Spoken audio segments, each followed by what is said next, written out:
Looking for a reliable VPN? Securely access apps, websites, entertainment, and more with NordVPN. With over 5,100 servers worldwide, all your data stays safe behind a wall of next-generation encryption. Work, browse, or use social media platforms safely. All at a price you can afford. Get NordVPN today. Today's episode is called Last Train to Pixley. An uproar ensues over Joe's management style after he takes over as the new engineer of the Cannonball. The travel time between Hooterville and Pixley is listed as 2 hours. Steam, Cinders and Smoke sung by Roof Davis in his final appearance on the show. Original air date, March 7, 1970.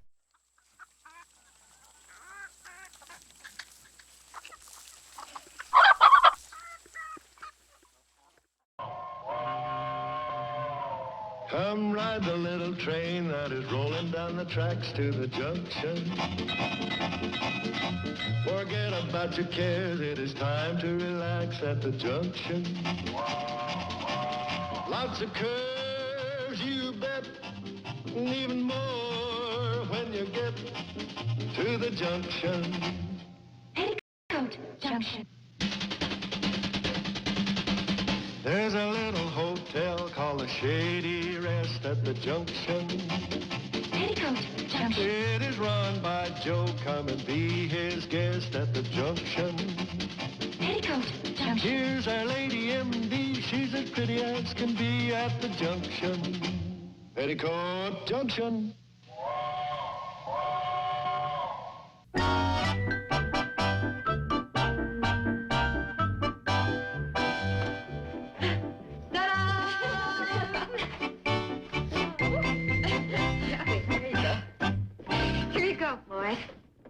Oh, another one. Doggone it, you folks shouldn't do this for me. Oh, it's because we love you, Floyd. Oh, please, Doc, I cry easy.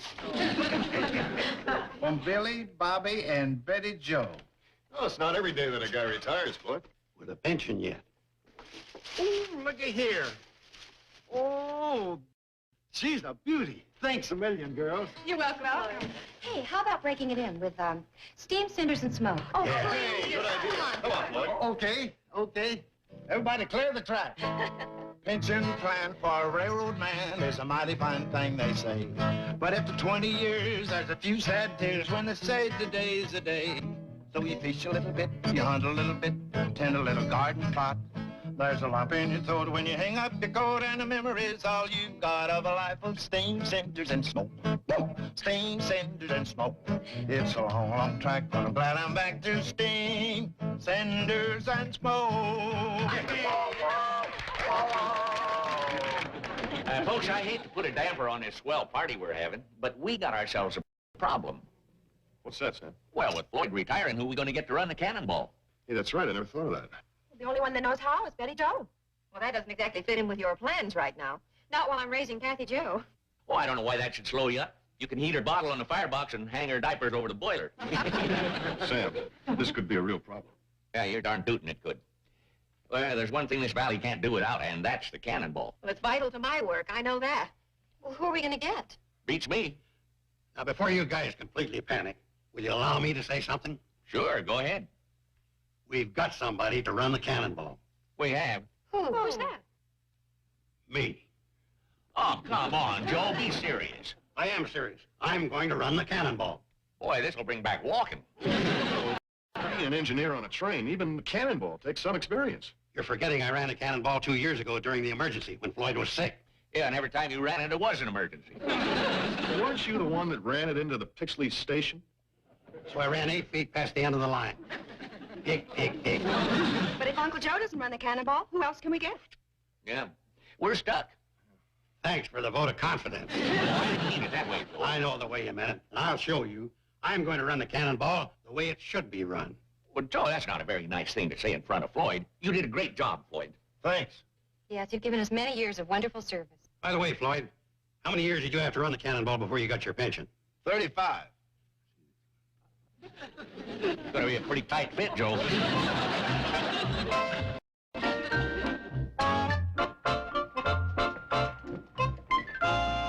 Just look at that schedule. Leaving Hooterville at approximately 8 to 8:30, arriving at Pixley approximately 10 to 10:45. Limb days is gone forever. Give me that new schedule. No, it can't be. What are you mumbling about? I must be seeing things. Joe Carson? What are you talking about? Golly, it is him. Not even 8 o'clock yet. What happened, Joe? Your bed break down? New cannonball schedule. Leave Hooterville 8 a.m. sharp. Arrive Pixley 10 a.m. sharp. Oh, Joe, you can't be serious about this. You're darn tootin' I'm serious. Well, what if the fishing's good on Willow Creek Bridge? You lose a half hour right there at least. No, I won't. This cannonball is going to run on a rigid schedule from now on. But what if one of Ben Miller's cows is grazing on the tracks? Well, if she is, I just give a couple of blasts on the whistle and she goes on her way. Joe, you can't do that. Why can't I? Well, Floyd did it once, and Ben's cow got so scared, she gave sour milk for a month. Well, that's too bad. But with me as the engineer, the cannonball's going to keep a regular schedule. Also, I'm making some other changes up and down the line. If you say so, Casey. Oh, morning, Mrs. Frisbee. Good morning, Sam. Have you met the new engineer of the cannonball? Yes, I heard it on the party lot. Miss Benson told me. I'll be riding to Pixley with you just as soon as I give Sam my order, Mr. Carson. Thank you.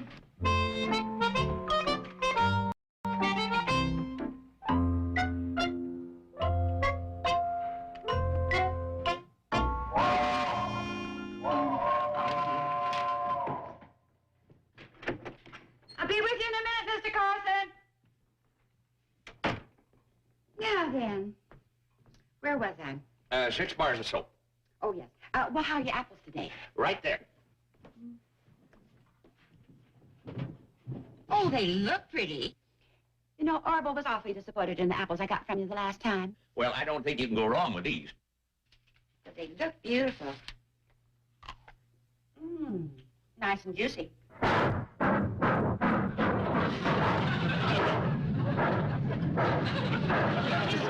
gone. Well, I'll be... You left without me. 8 o'clock sharp. In 30 years, it's the first time the cannonball never waited for me. Yeah, and I'm afraid a lot of other people up and down the line are in for some surprises, too.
Official schedule stops only.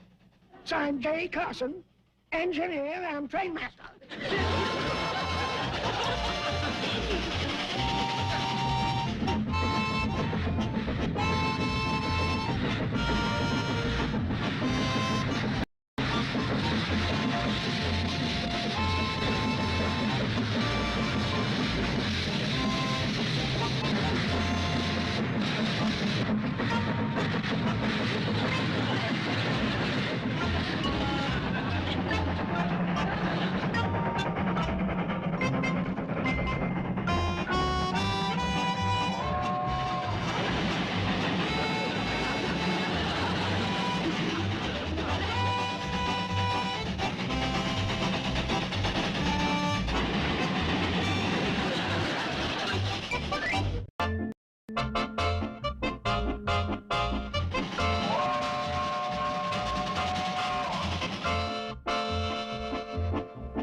Good day's work.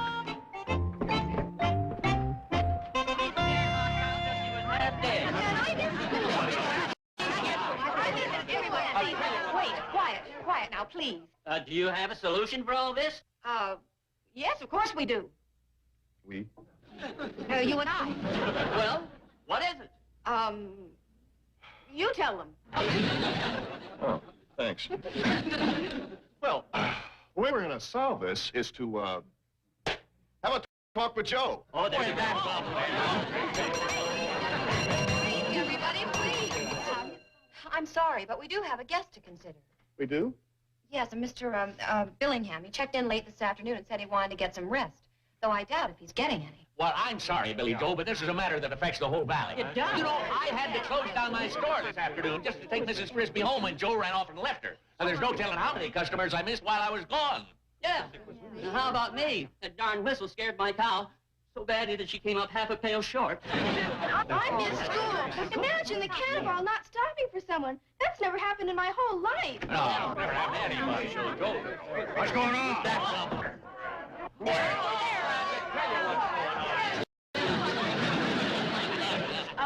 Joe, it seems that in your operation of the cannonball, you have trod on a few toes. Well, I have, huh? Mm-hmm. And these are a few of the trottees. Well, that's just too bad. Me and Dick and Spiro have got the same problem. Just can't please everybody. Well, you got another problem. You can't please anybody. Oh, is that so? Well, for your information, it just so happens that I made 3 round trips between Hooterville and Pixley, and every one of them in record time. And how many passengers did you pick up? Well, Sure. You can make time traveling deadhead, which matches nicely with what's in your skull. Gentlemen, please, gentlemen. That's our guest, Mr. Billingham.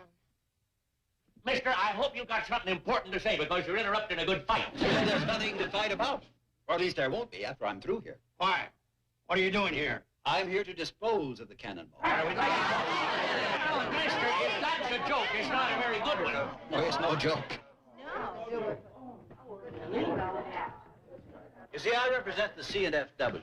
Now, as long as Floyd Smoot was running the old cannonball, we were content to let her go on her unobtrusive and unprofitable way. But now that we've heard that Mr. Smoot has retired, we've decided to take definite steps. I'm handling now. I'm taking over. Well, that is not your province, sir. The C&FW owns the cannonball, and we have definite plans for her. Lucrative plans. Oh, you're bringing in diesel, streamliners. You're going to have 4 Pullmans and a lounge cook. No? No. What then? Have you ever heard of a tax write-off? You mean like where you scrap something completely for a complete loss, so for tax purposes? That's right.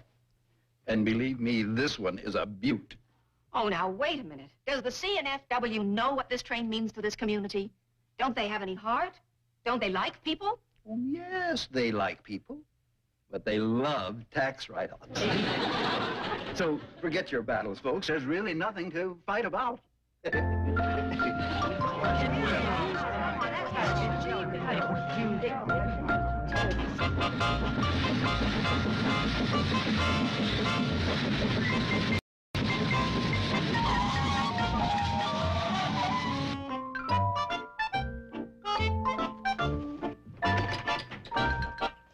How'd you make out of the mayor's office?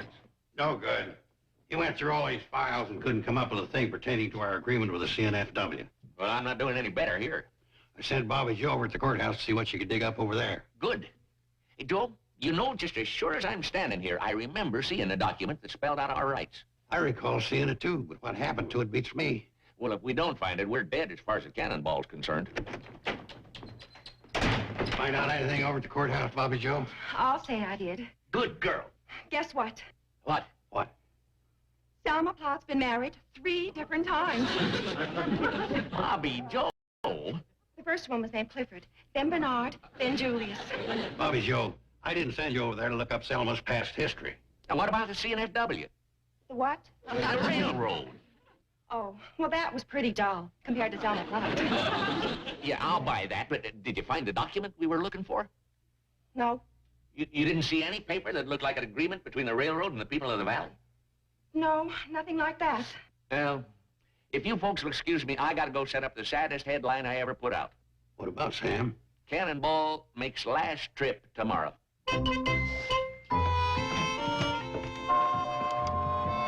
Oh, there she is. Yeah, the last time we'll be hearing it.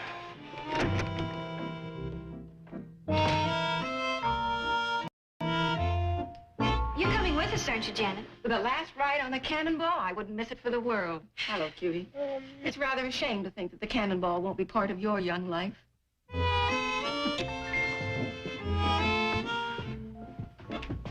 Come on, Bobby Joe. What's the matter? She doesn't want to go. Well, I think it's sort of, well, ghoulish. I mean, it's like taking your last ride with your best friend. Oh, no, look, we all feel badly about it, but it can't be helped. Come on, girls, hurry. Uncle Joe's getting impatient. If we don't hurry, we're going to be taking this last trip on foot.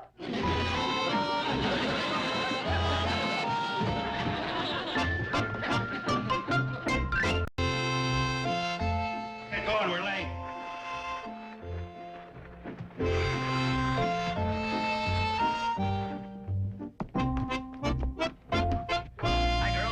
Oh, you decided to take a last trip too, huh, Sam? Oh, yeah, even closed up my store today in memoriam. Everything all clear on that side? Okay, here we go.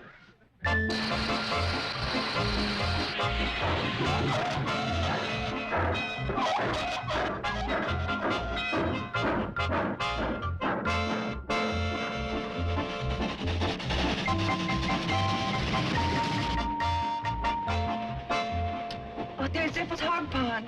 Oh, our favorite ice skating pond.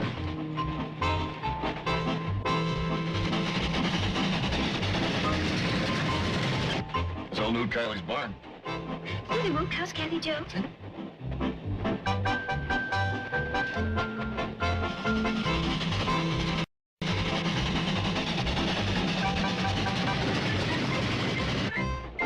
And now we're coming to the Willow Creek Bridge. I remember the times when old Floyd and Charlie used to stop the train on the bridge and fish for trout. Of course, the Cannonball was always an hour or so late, but nobody could get sore. I'll never forget the night Kathy Joe was born. Wendell overslept, and the expectant mother had to run the Cannonball.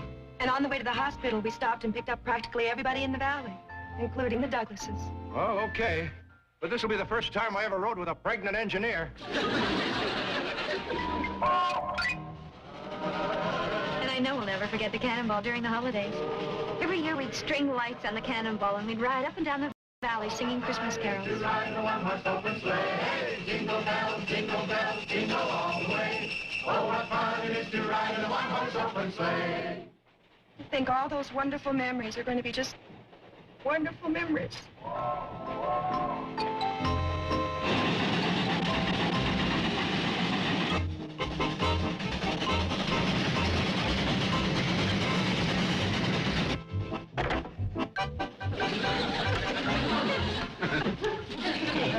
Won't stop for me, will he? Well, this train makes official scheduled stops only, eh? Well, Mr. Carson, Benton's Crossing has just become an official scheduled stop. Brace yourself. Stand clear of that firebuck you wind up a four-legged Pixley.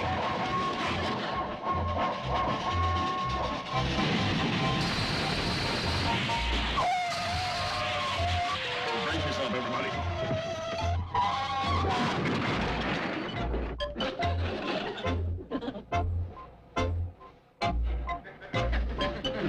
Were you all right?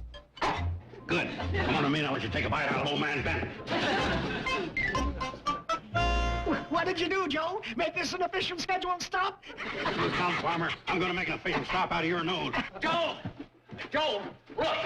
Look what fell out of the luggage rack. It was there all the time. So what? Don't you understand? This is what we've been looking for. The documents. They're all inside. See? You mean the documents that spell out our rights? That's right. It fell out when you hit the brakes. No kidding. Hey, you want to know something? You're a sweet little guy.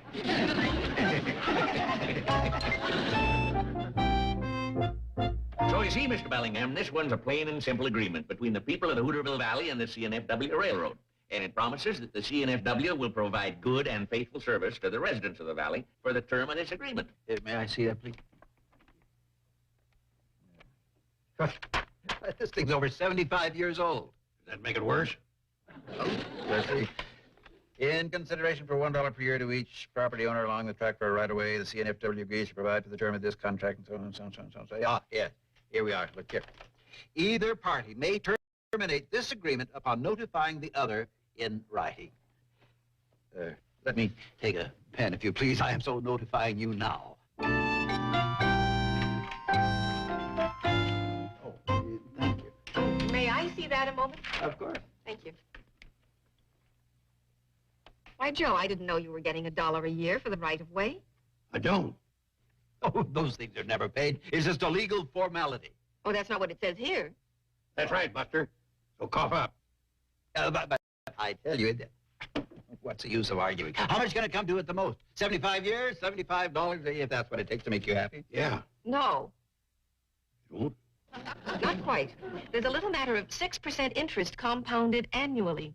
Well, how much can that add up to? Well, I think you'd be quite surprised, especially when it's multiplied by, how many property owners are there along the right-of-way, Mr. Drucker? Well, maybe a couple of hundred or so, but... Oh, say, it does say $1 a year to each property owner, doesn't it? Oh, come on now, for heaven's sake. No, that's what it says, Mr. Billingham. So that means $200 a year, 6% interest compounded annually, 75 years. Of course, I don't have a calculator here, but I'm sure Banker Graham would give us the figures on it. And I'd be willing to bet that we'll find ourselves talking in terms of 6 figures. Oh, you mean $100,000? No, I was thinking of $250,000. Oh, but I... You'll take it in cash. Oh, wait now, wait a minute. Let's talk this over. Isn't there something we can do? Yes, there is something you can do. You can tear that up and extend this for another 75 years. Oh, yes, indeed. Indeed, I will. Yes. But the $1 a year right-away clause in the contract to the property owners. Oh, those are never paid. That's just a legal formality. I don't know about the rest of you people. Now that I got this all straightened out, I got a train to run. So we're back to that. Hi, everybody. I'm back. What are you doing here? Oh, I couldn't stay retired, especially after all those letters. Letters? From all over the valley, asking me to come back and run and train. That's wonderful. Floyd, welcome back. Yeah, welcome home, Floyd.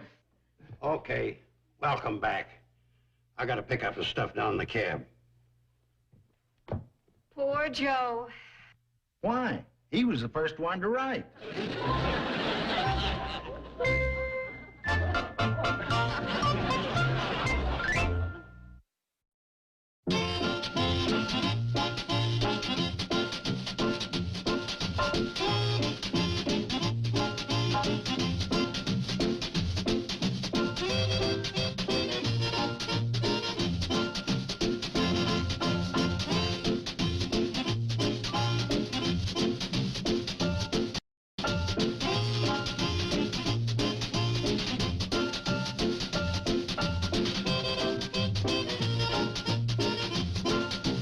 Petticoat Junction.